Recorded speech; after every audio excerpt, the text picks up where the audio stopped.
All right. Hello, everyone. My name is Olivia Krauth. I'm the education reporter for the Courier-Journal. I'd like to welcome all of you to our fourth and final school board candidate forum of the election season.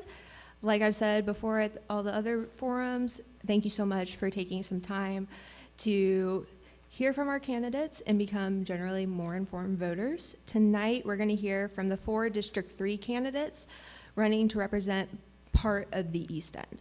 So we're going to start with some quick introductions, and then I have some questions, and we're hoping to save the last 30 minutes or so for audience questions. So this time around, this is a change from previous forums. We are collecting questions on cards rather than having you, pass a mic around and ask your own question. The cards are on your seats. We have some extras up here if you need them. Bailey, please wave, thank you. She will be collecting your cards. If your question is for a certain candidate, please note that on the card. Otherwise, I'll just have everyone respond to it. And if you are a student, I think that might apply to literally one person, sorry. But please write you're a student at the top of the card so we can try and prioritize that question. Everyone else, you don't need to identify yourselves. So, all right, let's get started with some introductions.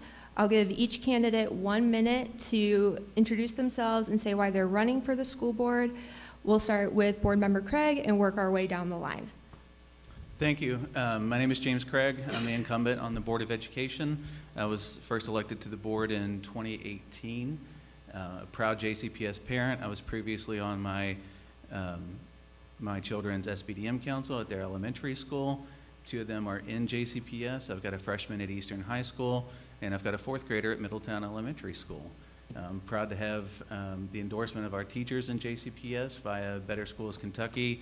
I've been endorsed by the Fairness Campaign, the Greater Louisville Association of Realtors, and to my knowledge, every single organization that has given an endorsement in this race, except for the Louisville Tea Party, which Mr. Ullum proudly claims. Look forward to speaking with all of you tonight and having a good conversation. Hi, my name is Steve Ullum.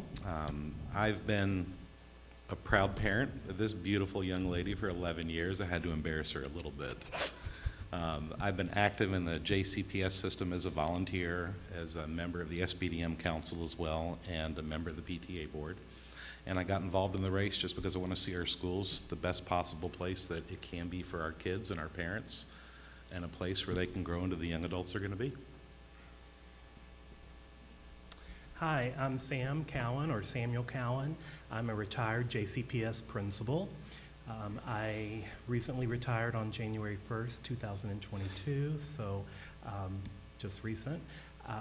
I spent almost 23 years as a principal in elementary school and in early childhood, and I was a teacher before that. So I've given my life to public education and to my schools, my communities, my children, and my teachers, and I am not finished yet. I want to join the Board of Education to continue my educational passion. Thank you.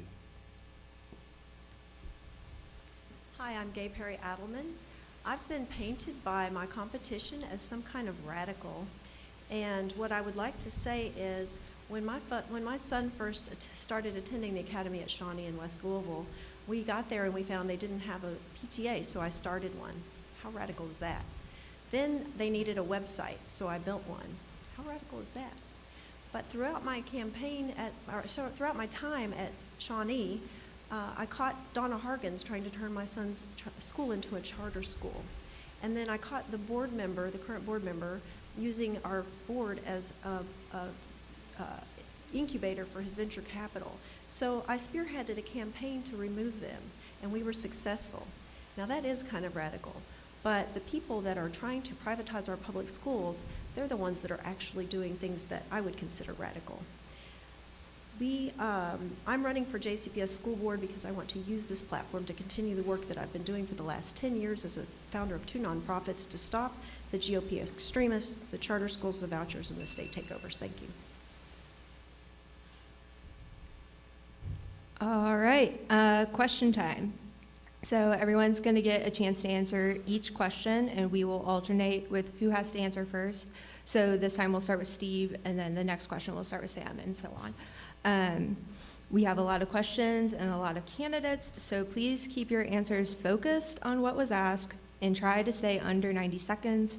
Mary over here is so graciously agreed to be our timekeeper. So if you see a red, stop talking. That's it.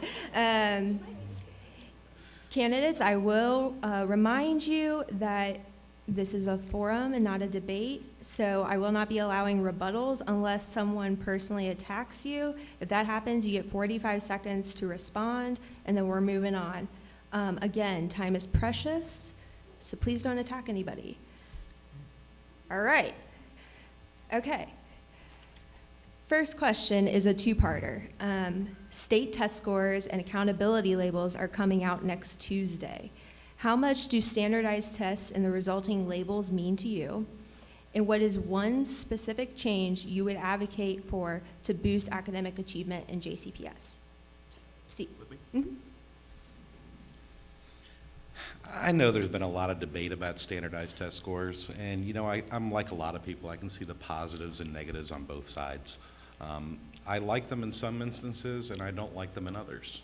I don't think the lower levels, it really reflects as much as, maybe more of a standards-based grading system would be for elementary age students. But I think the further a student gets towards graduation, I think the more important standardized test becomes, because it's a way they're going to be treated the rest of their lives. I think it's an important tool. I think a lot of the tools we have are important in evaluating how students have developed. The backpack of success is a good tool. Standardized testing is a good tool. The grades students are achieving in schools. I think they've all got to be taken into consideration. And I'm sorry, the part two was what? One specific change you want. Okay. Yeah. As far as the grading system is concerned, I do think our young elementary school kids would benefit from more of a standards-based grading. I think at that age in their lives, they are growing, they're developing, and I think achieving certain milestones along the way is more critical to be able to recognize at a younger age. That's one change that I would implement that I think would show not only how students are doing overall, but how well they're hitting different milestones in each subject level, so we can identify early what needs to be fixed. Right. Sam. Thank you. Would you read the question again? Yes. One, how much do standardized tests and the resulting labels mean to you? And two, what is one specific change you would advocate for to boost achievement? Well, whether we like them or not, folks, it's here to stay. Jefferson County is not, we don't have control over that. It's Kentucky Department of Education, it's national. So we have two sets of scores coming out soon. We have the NAEP scores coming out at the end of the month, which is the national assessment. And then we have test scores coming out very shortly. If you look at test scores, the most recent test scores, and I pulled those today to make sure I had the correct numbers. In elementary reading, 68% of our students in reading in the elementary school are novice or apprentice. In high school, 66%. In middle school, 63%. Those numbers are astounding, and something has to be done. I'm not a theorist, although I studied theory when getting my PhD, but I'm a practitioner because I worked in the field for so long. So what's going to fix this? And there's no simple answer. There's no one answer. There's no two answers. There's no three answers. There's many answers. What's going to boost this? We have to, first and foremost, it's early childhood. If we do not start investing, what happens between birth and age 5? Sam, your time is up. Okay. Thank you. All right, Ms. Adelman, yeah. Hi, so first of all, I have a great deal of concerns about high-stakes standardized tests because our students are not standardized and we're not trying to aim for standardization. So test scores are an indication of a student's zip code. And so one of the things that I disagree with my colleague about is that high-stakes standardized tests are here to stay. I disagree. We can have opt-out movements. We can educate our parents and students on how to opt out of these tests because they are used to punish and divide our schools. They are used to pit us against one another instead of allowing our schools to be collaborative. And it's not, since our student assignment plan is not equitable, I know we just made a new student assignment plan, so that is certainly a step in the right direction, and we can start working towards having more equitable attendance at our schools across the district. And one way we do that is by making our schools that have the lowest performance to be prioritized with resources and make them more magnetic and attract families like my son, who was attracted to Shawnee in West Louisville, even though we live out here in the Hurstbourne area. And attracting families that can bring resources, that can bring their own ability to raise funds and transportation. I did an open records request from the PTA records a few years ago. I had to go to court, in fact, to get those records because they tried to fight me for just having access to information that should be available to all of us through public records. I think I see the red thing. Yeah, okay. I didn't answer the change, though. Do you want me to do that real quick?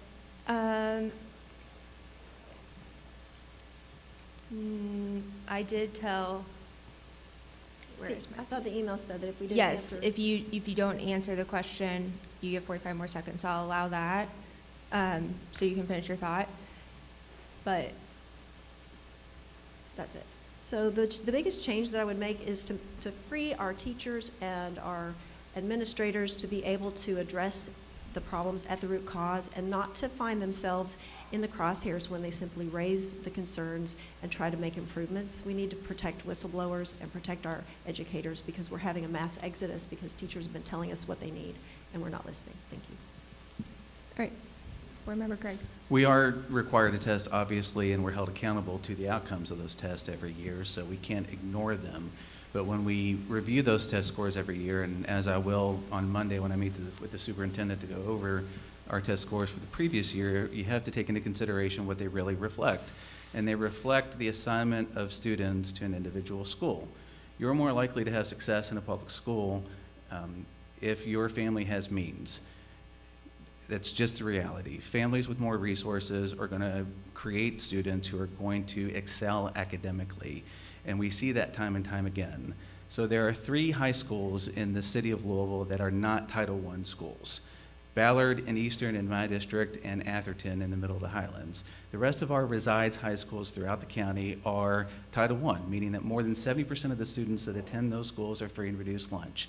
And I suspect that on Monday when I meet with Dr. Polio, I'm going to see that the test scores at Eastern and Ballard and Atherton are higher than the test scores at many of the other schools that are facing high poverty.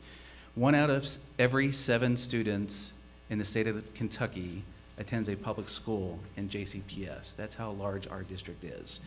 But more than 70% of our students are free and reduced lunch. So we're facing challenges that are significantly different than the rest of the state is facing. And we have to take that into consideration when we see those scores in the newspaper next week, instead of dumping on the district like so many are prone to do when they're Johnny-come-latelys to education policy and they're outraged Time's at what up. they see. Thank you. I didn't answer the second part, though. So if you'll give me the Okay. last 45 seconds. You get the 45 seconds. And then I'll stay more focused next time, I promise. What I want to see happen is the budgeting decisions that we're making for our schools already come to fruition. A year ago, we decided to budget our schools differently based on the socioeconomic status of the students that are attending them. We are going to see the resources allocated to those schools for the first time under this current budget cycle, and we deserve an opportunity to see if we achieve that outcome. If we provide more resources to students who need them and deserve them, we should see higher educational outcomes, and I would suspect that within 2 years, we'll see fruit from that work. Thank you, Olivia. All right. Second question, we're going to start with you, Sam. As a board member, what do you see as your role when it comes to working with state lawmakers and advocating for the district at the state level? What is one thing you would ask lawmakers for that would benefit JCPS? What do I see my role as? Mm-hmm. I come from a family of people who have participated on boards of education, grandfather, sister. My sister was on the Meade County Board for a long time. And so I think I understand the role. Setting policy. And as a principal, I was able to set lots of policy along through the years. So my role would be to help in setting policy for the school system, absolutely, that benefits children, teachers, and the community. What is one thing that I would ask from Frankfurt to have more of is always money, always. Yeah, we want more money for more resources. You always put your hand out for that. But I would ask for more understanding of our school system because we are so special, we are so different. So more knowledge, more chances to share what our school system is about in Frankfurt. So I see the role between the school board and state lawmakers very similar to how I've seen my role as the leader of a couple of nonprofits that are focused on public education advocacy in the district, except the school board platform is obviously much more visible and much more respected and has access to communication channels that I don't have as a grassroots leader. So my role would be to show up and testify in Frankfurt like I've done numerous times. My role would be to organize feedback from impacted stakeholders so that the leaders who are making the decisions know that things that impact Jefferson County are different than how they impact the rest of the state. And the ask that I would make really is comprehensive. We can't just keep doing piecemeal here, piecemeal there. We need long-term overhaul of our education system, much like we did in the 1990s with CARA, the Kentucky Education Reform Act. And so I would make the big ask be that we work as a state school board coalition of school board members across the state to revamp our education system, to strengthen, not weaken, site-based decision-making councils, and to stop the war on JCPS because our district is made up of a high minority, high poverty, high special needs population, and I think a lot of our lawmakers outside of Jefferson County just simply don't understand our needs, and so I would just continue to work to educate them. James? So the answer to both questions are tied together. We need a closer relationship with all of our state lawmakers right now, and we're seeing in each legislative session the fruits of a poor relationship between the Board of Education and leadership in Frankfurt materializing in bills that have been harmful in some ways, perhaps misdirected, harmful in some ways towards the district, and then in other instances directly aimed at us. So one example in the last legislative session was a bill that was passed, I believe it was House Bill 9, requiring the development of funds from the JCPS budget towards charter schools should there be an application given to the JCPS board to do so. That and Northern Kentucky are the only two portions of the state that are required to give up those funds. Nobody else in the state of Kentucky is required to do so. It remains to be seen whether or not that will be challenged. I think those types of bills occur because lawmakers dominated by leaders from other parts of the state don't have a clear understanding sometimes of the unique needs of our district. As I said with my last answer, they see test scores, they see headlines without digging into the realities of what's really happening inside of our schools. We need to make sure that that connection happens. So the next time there's a proposal for a bill that might target JCPS, I want to have a relationship with a legislator where I can speak directly with them, let them know what the basis for their concern is and what we're already doing to address it to see if we can fix it before it heads off. Thank you. The only two things I'd be concerned about as a board member in dealing with Frankfurt would be related to school safety and the highest quality education we can provide. I do want to put SROs in our schools at the forefront of the discussion. So I want to work with Frankfurt on a way to make that happen and make that available in all JCPS schools. And if I was going to change one thing, I know there's some rumors about whether or not Frankfurt wants to dismantle SBDM councils. I would really like to see equal representation for parents on SBDM councils. Right now, parents are outnumbered 2 to 1 when you add up the number of teachers and school administrators that are on the SBDM councils. It's really a false sense of security for parents. They think they have a voice right now, but really they're outnumbered 2 to 1. So if they're going to continue, I think they need to continue in a fair forum. And that's the parents and the public have an equal amount of say as the school does. All right, third question is going to start with you, Gay. And it actually goes back to something you mentioned earlier. After years of debate and discussion, the JCPS board unanimously approved a sweeping overhaul of how it assigns students to schools earlier this year. How do you feel about the changes to busing and magnet schools? So thank you for that question. I'm the chair of the Coalition for the People's Agenda Education Committee, in addition to being founder of Dear JCPS and Save Our Schools Kentucky. And in that role, which is a coalition that's originally part of the Kentucky Alliance Against Racist and Political Repression, we organized during the campaign for the tax increase to have a list of demands that included a more equitable student assignment plan and commitments related to that student assignment plan, including diversity targets and a racial equity analysis of the existing plan. Before changes are made, we needed to understand how the impacts exist today. And so I'm proud of the work that we did in regards to that. What was the final part of that question? Just your thoughts on all of it. So we did ask for it to go further than it actually did. So that's another reason why I'm running for school board, is because our concerns are that it didn't go far enough. I would like to see dual resides for everyone. One of the things that we are doing is dual resides for our families who live in West Louisville, but families who don't live in West Louisville should wake up and see their current resides plus a school in West Louisville. It might spark them to investigate what magnets might be in West Louisville, or what opportunities might exist that they might have overlooked before, because our families in West Louisville have really been struggling, and our student assignment plan has been inequitable for decades, if not generations, and it's time that we flip the script and try to relieve that burden. Thank you. We created a student assignment plan in 1976 following the Sixth Circuit decision forcing us to integrate, finally. We changed the way that we assigned students in 1984 to middle and high schools, and then we did not tweak that plan until this summer on June 1st of 2022. So the changes that we made were long overdue, especially with respect to middle and high schools. I'm excited about them. We, for too long, required students in only one part of the county to bear the entirety of the burden of the integration efforts. We know now that resources are a better tool to deliver educational outcomes than some of the things that we thought would deliver those outcomes when we made that plan in 1976 and 1984, and we're implementing that under the current plan.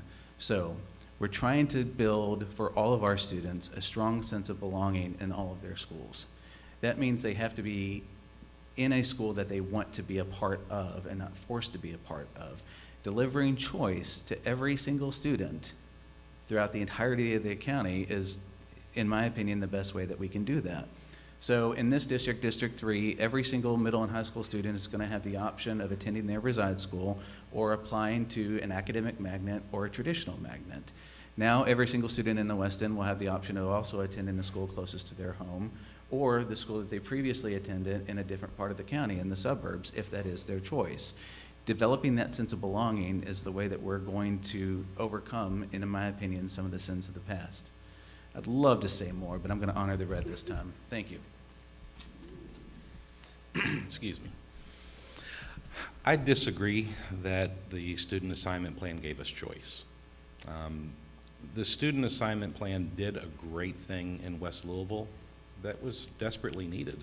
I don't think any student should have to be forced to drive 40 minutes across town just to go to school. I don't think it's fair for the parents that might want to attend parent-teacher conferences. So I think it was desperately needed. But when you're going to afford one area of town the choice of dual reside schools, I think that same opportunity needs to be extended all across the county. School choice to me is not go to your reside school or apply and we'll let you know what we think. School choice means you have a choice, and right now the rest of the county has one choice, and it's the reside school that they go to, or that they're assigned to. So I want to offer dual resides for everybody, true choice.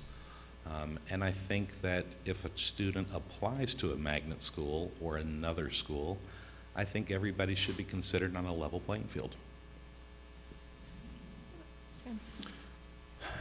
Look, whatever you agree or disagree with the new student assignment plan, doesn't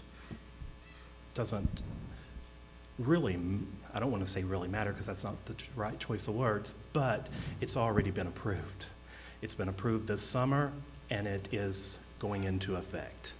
So, as a board member, what would I do to make sure that that it is going to have positive and the essential effects that we need to have, those effects on our community?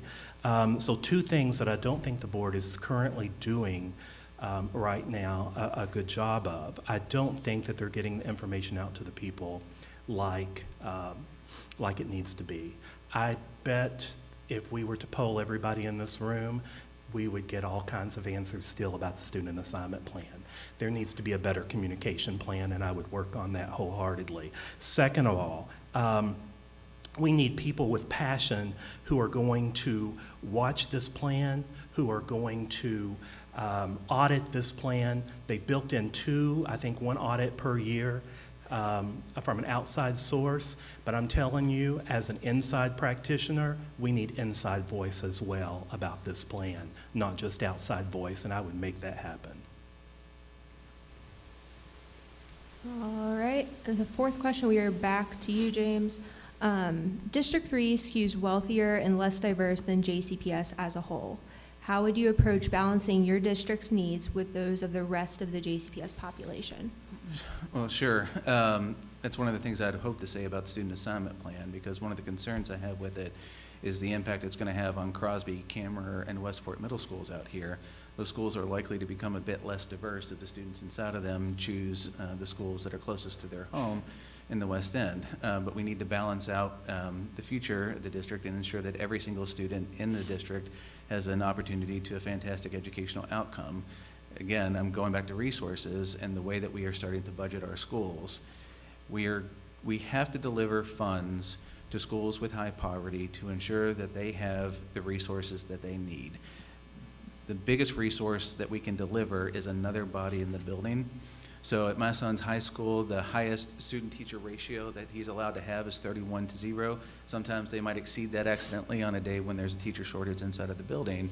If we lower the ratios in buildings, ideally everywhere, but understanding the resources that we have, if we were to lower those ratios in buildings with higher concentrations of free and reduced students, free and reduced lunch students, research tells us that we're going to deliver a better educational outcome. A better relationship with more adults inside of the building will do that. And if that means in the first couple of years of our budgeting plans, Shawnee and Iroquois and Southern get that resource, so long as it delivers the outcome that we demand that it deliver, I think that District 3 needs to be willing to do that. I think the answer to that question is going to depend on the need. Obviously, not every school is, on a level playing field with others. There are some schools that are in far worse disrepair than others. And when it comes to situations like that, I think the funding should be allocated where it's needed most. In terms of students, again, to me, it's a case by case. It's based on need. Students that live in lower income areas or attend schools that are predominantly more lower income than others, they're going to have needs that they can't afford as much as other people can. Maybe that's extra tutoring. Maybe it's extra one-on-one care that they can't afford to get on their own. I believe we need to allocate those funds to cover those needs of the students that are most in need. So I would evaluate it just on a common sense case-by-case basis. I don't see that there's any way that you can do it other than just basic common sense. We first need to look internally, because we're getting $1.4 billion a year, spending over $18,000 a year per student. That's not true. we need to take a very, very close look at the budget, find out where we're spending money that we don't need to spend, so we can allocate some of this wasted money towards the students who need it the most. Will you read the question again? Yeah. District 3 skews wealthier and less diverse than JCPS as a whole. How would you approach balancing your district's needs with those of the rest of the JCPS population? Well, it's about allocating. It's about allocating based on Title I funds, whether a school's a Title I school, and the needs of the school. I'm not going to revisit that. They've already kind of talked about that. But what I do want to respond to is two things that were said. One thing was that more adults are needed in the building. No, that's not true. I just retired as of January the 1st of this year, and I can tell you wholeheartedly that more adults are not needed in the building. We have adults standing around in the building, earning income that we don't need. I, as a principal, had people who were useless. Also, programs that were not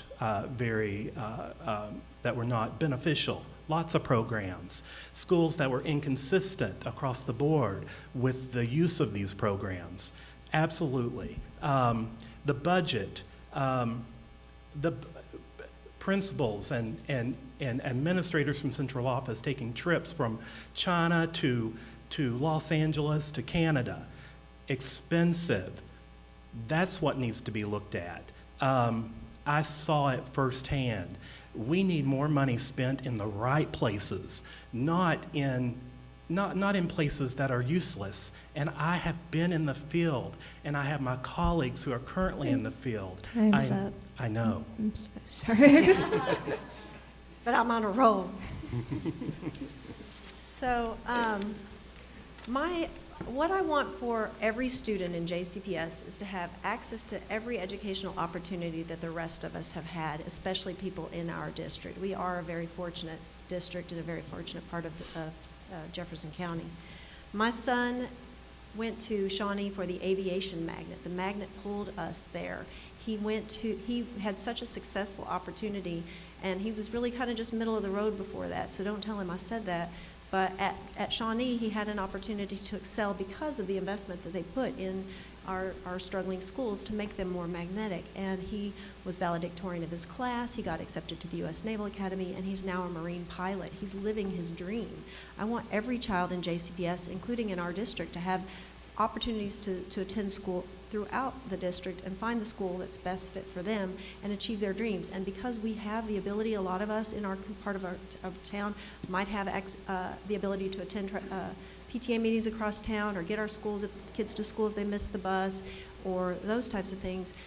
We have that opportunity to make sure that our community knows about excellent opportunities across town, like my son did, and to communicate and remove that stigma, because that's another thing that I learned from talking to families who live in West Louisville. Just because we build more schools in West Louisville, Shawnee's not full now. So just because we build less schools doesn't mean that people will just magically attend them. We have to remove that stereotype and that stigma. I can't tell you the number of people that told me when I said that we were going to send my son to Shawnee, they told me that was a bad idea. They tried to talk us out of it, and it turned out to be the most wonderful thing. Thank you. I'm so sorry. That's okay. All right, so we've actually hit the 30-minute mark, so I'm going to try to move into some audience questions. If you have questions, hand them to Bailey. You can also ask them while this is going on. So, Vita. Okay, we have 3 questions about reading, concern about reading levels, so I'm going to start with that one. Do you think enough time is spent, especially in elementary school in JCPS, on reading skills when this school system is in the bottom 5% rating in the nation in reading? We'll start with Steve, since just keep the pattern going. Well, the test results show that the areas that we're lacking the most proficiency in are in reading and math. So, I mean, the answer is no. I don't think you can spend too much time in that. I think we're getting away from the core subjects of reading, writing, math, science, the kind of things our students are going to be using the rest of their lives. You know, you can't you can't do too little reading when it comes to our younger students, because that's the age in their lives when their minds are developing, they're expanding, they're growing, they're soaking up everything that you give to them. That's a skill that they're going to use daily for the rest of their lives, and it's going to impact their ability to do everything from that point forward in school, including testing. So if we can improve, I think the overall reading proficiency rate in our schools is 45% right now, and that's pathetic. But it's going to be it's going to be easier to achieve those better numbers if we can tackle this at a younger age. Yeah. Okay, so I spent my life in elementary school helping children learn to read. I've been in schools with high reading test scores. I've been in schools with middle test scores and schools with low test scores. Right now, for elementary school and for the district, 68%, a novice and apprentice. You know what that means. I think that currently we are throwing too much at teachers. We started with the Bellarmine Literacy Project a few years ago, only to dump it after just a couple of years. Why? We got all of our teachers trained. They were excelling at it, they were excited at it, and then came project-based learning. I'm not an opponent of project-based learning, but I'm sorry, we got to teach our kids to read in kindergarten, first, second, and third. I think that sometimes we throw the baby out with the bathwater, and that has happened many times in JCPS. I think we have to continue our MAP assessment. Thank goodness that is being continued by us so that we can track reading scores accurately each month. Time's up. I want to say more, but.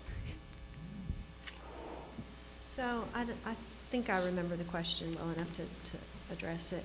Of course, we can always do more towards our reading, and one of the things that I hear from teachers is that we don't stick with programs long enough. The Bellarmine Literacy Project, for example, was a really successful project from what I understand, and I don't know if we're doing it anymore. It kind of comes and goes. But there are great programs that our teachers have embraced and gotten skilled on, and then they lose their ability to use them. So consistency would be one area. I would like to remind everybody we are coming off a pandemic, and so all of our scores are going to be affected by that. Plus, as we mentioned earlier, test scores are really just a reflection of your zip code and your family's wealth. So what I would focus on is addressing root cause issues, and also student assignment plan goes back to that, because if we can make sure that our schools are not high saturation levels of poverty and minorities and disabilities, and that we're addressing trauma, we're addressing learning disabilities, like those things continue to get overlooked, and kids just get promoted from grade to grade without addressing those root cause concerns first.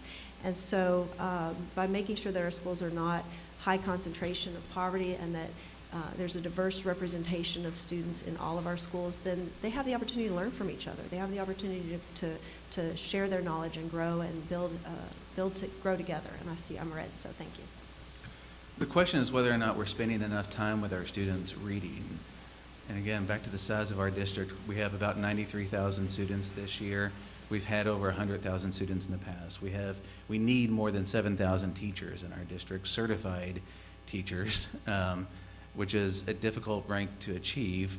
We have more than 155 principals. We hear hot button issues that come up in the news, and the common response, the knee-jerk, uninformed response to sometimes those hot button issues is we need to get back to the basics. We need to get back to reading. We need to get back to the arithmetic. And I would challenge folks who have that perception to tell me what they think these 7,000 teachers are doing every day. They know what they're doing. And I promise you that if any teacher from any JCPS elementary, middle, or high school would walk into this room right now, they would know more about the best way to deliver reading and writing instruction to students than anybody else here attempting to opine on it.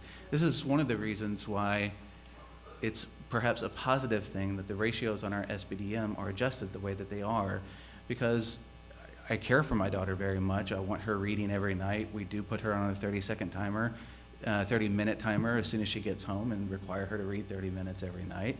But I am humble enough to realize that I don't know the best way to deliver reading instruction to her. Her fourth grade teacher, who is certified to do that, does. And so it is happening. We have challenges in the district with poverty that affect our scores. I would love to respond to that 45% question, but I'll get back to that later. Thank you. Okay, we do have a lot of questions. So several people have asked a similar question here, so I'm going to use one of them. Do you support the books that are in the school libraries that are graphic novels depicting sexual encounters for boys and girls? This starts with Sam. All right, let me make sure I understand that before you set the timer. So, well, maybe you set the timer, but do I support books in the library, middle, high school, and elementary, possibly graphic novels that have graphic images in them? Yes, and another way it was put was, do you approve of obscene materials in the libraries? Well, no, I don't. I don't approve of obscene material. I approve of material that causes children to think critically about lots and lots and lots and lots of issues, but I don't think that children need to see explicit images. I mean, that's just common sense, I think. I would be against that as a board member or a principal or a teacher or a parent. I don't think there's any room for that, so the answer would be no. Yeah. So my answer is going to be to encourage people to look at who is pushing the narrative that these books are pornographic or obscene, because there is a movement across our country right now that is led by extremists, and they are trying to ban books and prevent the teaching of accurate history and science in our schools. And so because I know that that's who's driving this conversation, my answer is going to be yes, I support these books, because I trust our librarians and our educators and the people whose job it is to determine what materials should be on these shelves and when they're appropriate for students. Because I know parents can opt their children out of having access to these books, I don't want them having the ability to opt my child out of access to materials. And I do support age-appropriate, medically accurate, comprehensive sex education, and if that's what's in these books, then absolutely. Thank you. Go ahead. The context for the question is a national debate over one or two books that a group of parents have found in 4 libraries in JCPS out of 155 schools, 155 plus schools. That one debate has dominated public education debate on Fox News and other places over the course of the last 6 months. This district has real issues facing it. I've said this stat before, I'm going to keep repeating it.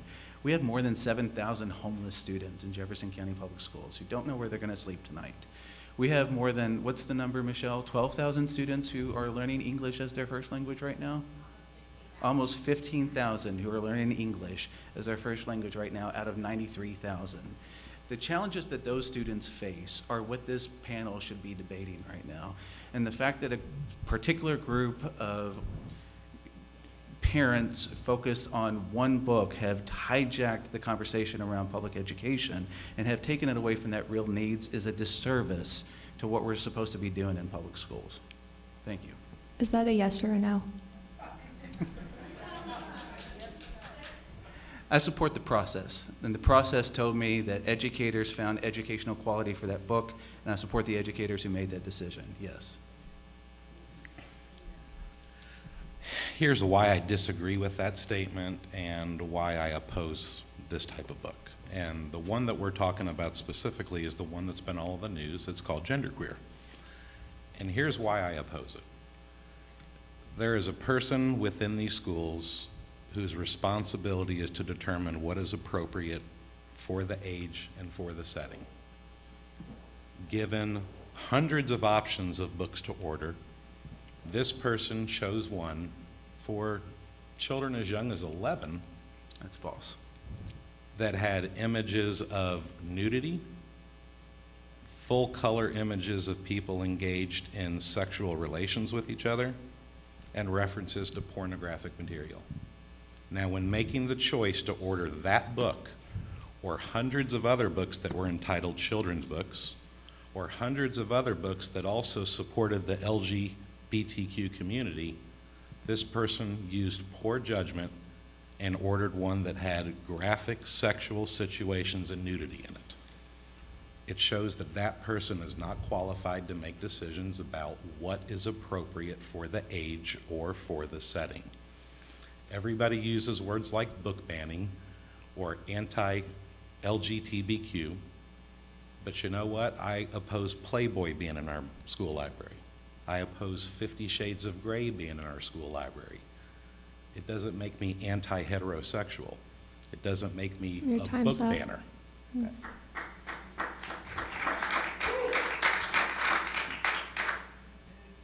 All right. Per my boss, we are now limiting your responses to 1 minute. We have a lot of questions that I know people really do want to be able to get their answers. So, next question is, what ideas do you have for improving teacher retention? That one starts with you, Gay. Awesome, thank you. So ideas I have for improving teacher retention are to A, listen to our educators when they tell us what they need. They've been telling us for decades, and the reason we are finding ourselves in this crisis right now is because we've ignored their concerns, and this is a national problem. But also at the district level, we've got some concerns with our hiring. There are people in the backlog waiting to get callbacks.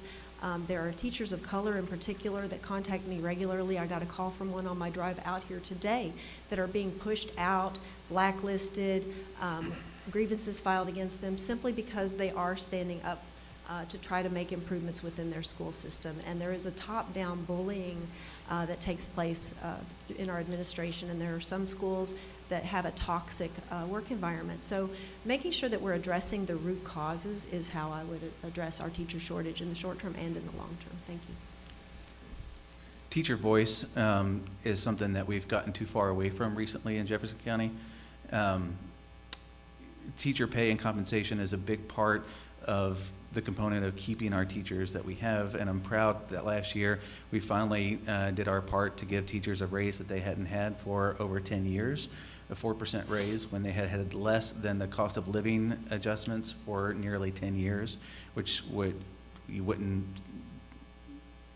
expect that from any business. We shouldn't expect that for our teachers either. But what we do consistently hear from teachers is they want a voice in the way that things are managed inside of their classrooms and inside of their buildings, and we're not listening to them right now. So the common complaints are walkthroughs from administrators, meetings, the having to cover other students, other teachers' classes because we have a shortage right now. Adding more and more to their plate is not going to get us out of this crisis that we're facing right now. And this teacher shortage crisis is really the biggest problem facing JCPS right now. Thank you. One of the most universal complaints that I've been getting from teachers and bus drivers alone, I spoke about this the other night, but it was a different crowd, is the lack of discipline and the student behavior problems that we're experiencing in our schools. Bus drivers, when they get hired on, automatically get the worst routes that nobody wants, and the worst routes are usually determined by student behavior. And those bus drivers have a very short life expectancy. In the classroom and in the schools, basic school disciplinary policies are not being followed. I'll give the example of Iroquois High School last October, when a gun was found and the policy wasn't even followed. The gun was simply given back to the dad to take back home where the student likely got it. Police were called 2 hours later. Now, Mr. Craig is right. We need to start listening to the teachers. And the teachers are overwhelmingly saying that student your time's discipline up. and behavior is one of the top reasons that teachers are leaving our schools.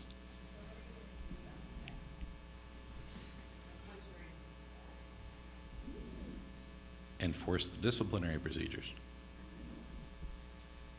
Sam. Will you read the question again? What are your ideas for improving teacher retention? Okay, my ideas for improving teacher retention. First of all, we have incentivized AIS schools for teachers and employees, well, teachers. We've given teachers raises. We've improved resources for teachers with the budgeting, but we still have a problem, okay? So how do we fix that? One thing I heard Mr. Craig say is that we're not listening to teachers. Then why aren't we listening? He said that was the biggest problem facing the board right now, the district. Then why aren't we doing that? We've had an exit interview for teachers for years. And you want to know how many times it's followed? That many times. Why isn't the board doing something about it? Listening to these people and trying to understand why they're leaving the profession. Is that it? My turn? What? Did everyone go? Yes. Yes, ma'am. Okay, awesome. Okay, next question. Can each candidate discuss an initiative of priority that will bring about systemic change and long-term improvements in education experience for our students? Say that one more time for me, Can you please. read that again? An initiative or a priority. What would be your priority that will bring about systemic change and long-term improvements in education for our students? It starts with you, James. I've talked about several things already that I think might answer that question, so I'm going to pick something new, something that I've been focused on since I joined the board, and that is our infrastructure. We have more than 155 school buildings in the district. More than 40% of them are past their end of life based on any metric that you would use to judge the quality of a building. Our most recent high school that was built in the county was built in 1968. Since I've joined the board, I've voted to build 3 new schools. We have 4 new schools on the way: the new West End Middle School, Grace James Academy, the boys' school, and then hopefully a new high school that will open in 2024.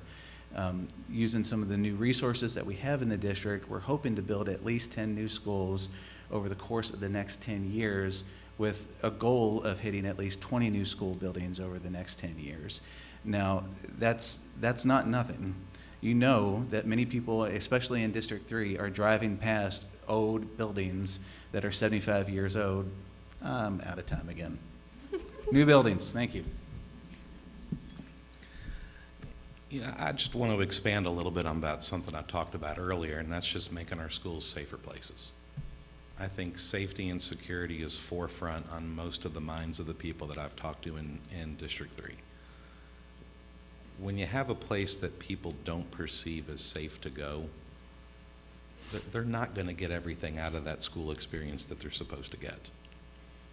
Last year, with a month left to go in school, we had 14,871 fights, 24 guns in our schools for the entire year, and you've got the same sentiment being echoed by teachers and bus drivers all across the board.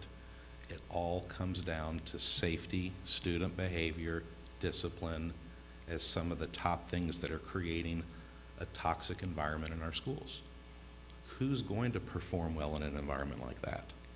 So I would prioritize getting added security in all of our schools as my top concern.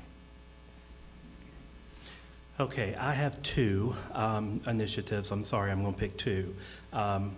But I also want to respond to Mr. Craig's facilities. Facilities are pretty, and that's fine, but it's not going to fix everything. It's not going to fix things. Okay? We need to look at the alpha and the omega. Birth to 5, what is happening in preschool education before that achievement gap even gets started in kindergarten, folks. As an elementary principal, when a child entered kindergarten, it started going like this, and we can never fix it. Never fix it. the achievement gap just keeps spreading between those haves and those have-nots, and we've got to get those have-nots in early childhood. And we've got to get money into early childhood. And then the last thing is those academies of Louisville.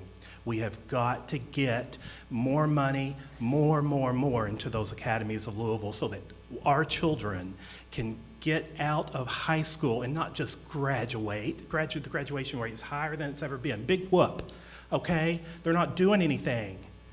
Get those academies of Louisville. Thank you. So I heard some words that sounded like good words, but I didn't hear the how that went with them. I heard funding, and I agree we need funding. The how would be, I'm a proponent for legalizing and taxing recreational marijuana for one. Our GOP legislature is in support of it. I think if the community rallied, we could get to a model that we could use to fund our schools. I heard safety, but we're not addressing root causes as to what causes the fights and the guns and things that are brought into our school. I heard us talking about responding reactionarily to hot button issues, but yet we had some hate groups showing up at our board meeting, and we tried to add an item to an agenda, an emergency item to the agenda at a work session. So we are responding to hot button issues whether we like it or not. So I agree we need to stop doing that, and the people who are disrupting our meetings are chipping away at our ability to address these problems in a timely fashion. And so the most far-reaching and immediate thing we can do is to push back on that loudly and decisively, and we haven't been doing that for a long time, and that's why I would like to run. Why I would like to serve. Thank you. As a JCPS employee of 20 years, I know the challenge of working with colleagues that have differing opinions on what is best for students. At the District 6 forum, one of the candidates stated specific things they would accomplish as a school board member if elected. The comment seems to ignore the reality of being part of a 7-member board. Question: how would you work effectively with colleagues that have views different from yours to still ensure progress for the district?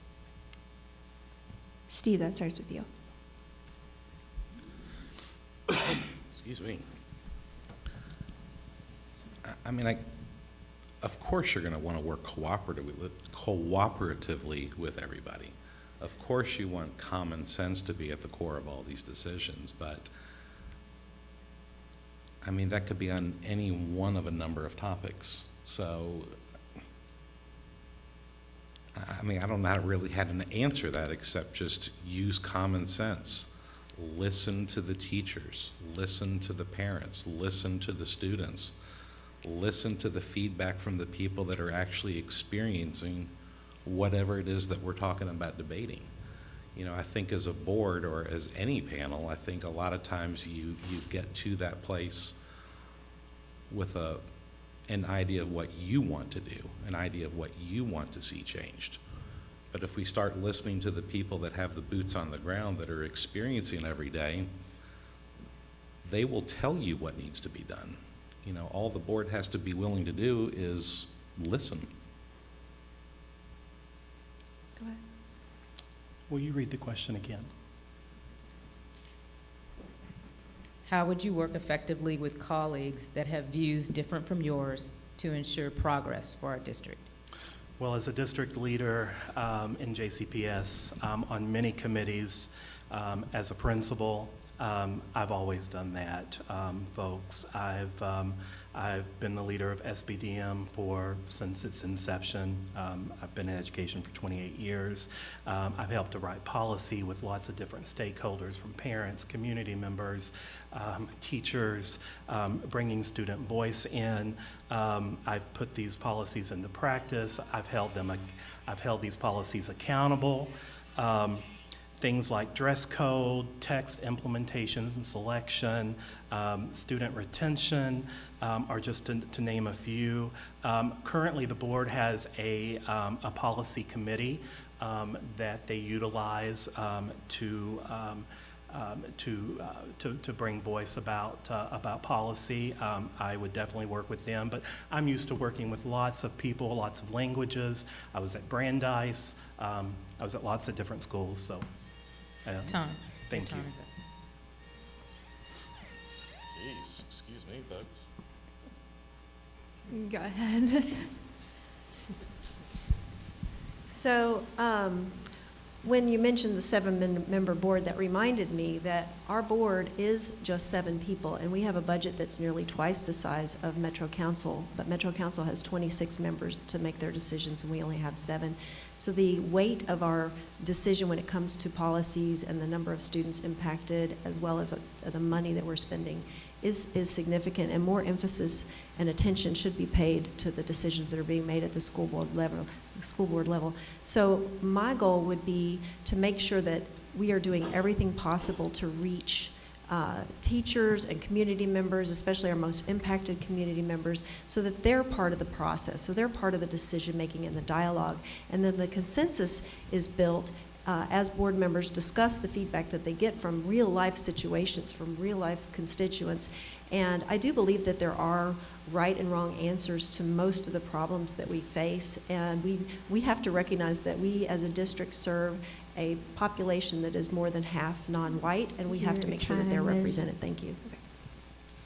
I think that I have. I think that I have worked well with the other 6 members of the Board of Education, and I think the results over the last 4 years bear that out.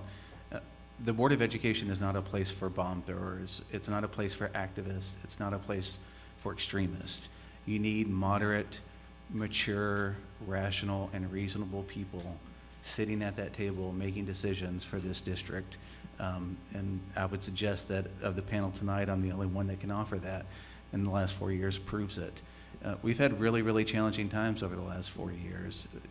The one that immediately jumps to mind was the vote to reopen schools in February of 2021, which was one of the most dramatic and hardest nights of my life.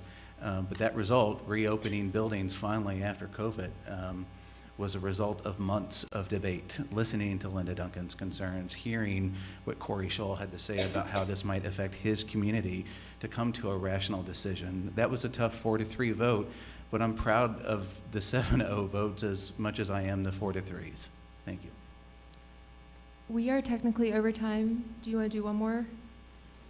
Yeah, I have a couple individual. This one's for you, Mr. Craig. Have you spearheaded or supported a study of efficacy of the current budgetary allocations? The concern is there's a huge budget here. How is that budget being used toward the goals of student safety and academic proficiency?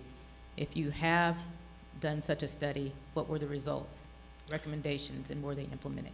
Sure. The largest study that had been conducted to date of JCPS occurred over the years 2017 and 2018, right before I joined the Board of Education. It resulted in a corrective action plan implemented by the Kentucky Board of Education and the Kentucky Department of Education to oversee our budget. There were thousands of recommendations, there were requirements contained within that corrective action plan, and it dictated what we did on the Board of Education for my first 2 years. One of the things that was required by the corrective action plan, passed by Matt Bevins, Kentucky Board of Education, was that JCPS seek additional sources of revenue because we weren't meeting the needs of our students with the revenue that we had. And so I worked diligently for 2 years to meet the largest study that had ever happened. I also, in the first year, changed our auditor. Our outside auditor had been the same for 15 years, and anybody with any experience in auditing knows that using the same auditor over and over and over again is bad practice. We changed the auditor in the very first year that I was on the Board of Education. So I've been on top of this since day one. So I could keep going forever. Thank you for the red. Can we respond to the thing he said about activists and whatever? Because you said we could respond if you called us out. And I really By name, so no. Vita, yeah. What is each of your definition of diversity? What is diversity to you? How do you define it as an individual? I kind of lost track, so Steve, do you want to start? That's fine. Diversity to me would mean that within the school, you have somebody that every student can identify with. You know, and to achieve diversity, true diversity, I think the school board, or school district rather, needs to expand where it's finding the help. I think we need to look at advertising in more diverse communities. If we want to increase diversity in one area or the other, We need to look at doing better recruiting in different areas around town, different neighborhoods, different income levels. Every student should have somebody that they can look up to, that they can identify with. And I think the more variety of staff and personnel that we have representing the diverse needs of our students, the better. So let's just do a better job of recruiting in every neighborhood we can, every income level we can, every demographic we can. And I think if we do that, we're going to attract more diverse talent. Sam? What is diversity? That is a very in-depth question. It's a very simple question too, but I want to play on what Mr. Ullman said, that every child has somebody in their school who looks like them, you said, or That they can identify with. with. I pulled that information today on a napkin while I was eating. And in elementary school, there are 2,200 white teachers and 300 black. In middle school, there are 1,000 white teachers and 200 black. In high school, there are 1,500 white teachers and 175 black. So the answer is, we do not have that in Jefferson County. How do we fix that? I think I have some really strong answers that somebody doesn't have to plant a question to ask me. Would that be me? Sorry, I my guess, turn. yeah. So when I think of diversity, I think of a school makeup and a district makeup and a state makeup that looks like the rest of the country and the world. And our district is, as a whole, has a great deal of diversity, but we have segregation within our schools. And so I think it's really important that we make sure we have guardrails in place to prevent our schools from becoming highly segregated or concentrated in areas of high poverty and high disability and high minority populations. I hear a lot from bullies who are often victims I hear from people who are often victims of bullying, I should say, and we have to make sure that our staff and our administration is aware of problems that may occur due to lack of an understanding of a diverse population that ends up pushing people out of our schools. Educators and students as well have been pushed out, forced to homeschool. It's often the victim that is the one that's required to make the adjustments and not the bully themselves. So we have to make sure that we're educating I see I'm red, thank you. James? We understand what diversity is, different races, different socioeconomic backgrounds, different nationalities, and we have the most diverse school district in the state of Kentucky. Recognizing that fact and what it means for education and educational outcomes as we make budgeting decisions, hiring decisions, et cetera, is an important thing for every board member to keep in back of mind and not to ignore. We have to account for these things, understanding their realities and their impacts on public education when making board member decisions. Sam, you quote the number of diverse teachers, and I agree that we definitely need more. When looking at the 2022 numbers, you should also consider the 2018 numbers, because we have more than doubled those numbers since the time that I've been on the board. Still too low. All right, it looks like we are done. We have gone over, I apologize for that. But thank you all for being here, for watching online, to the candidates. Woo, we're done.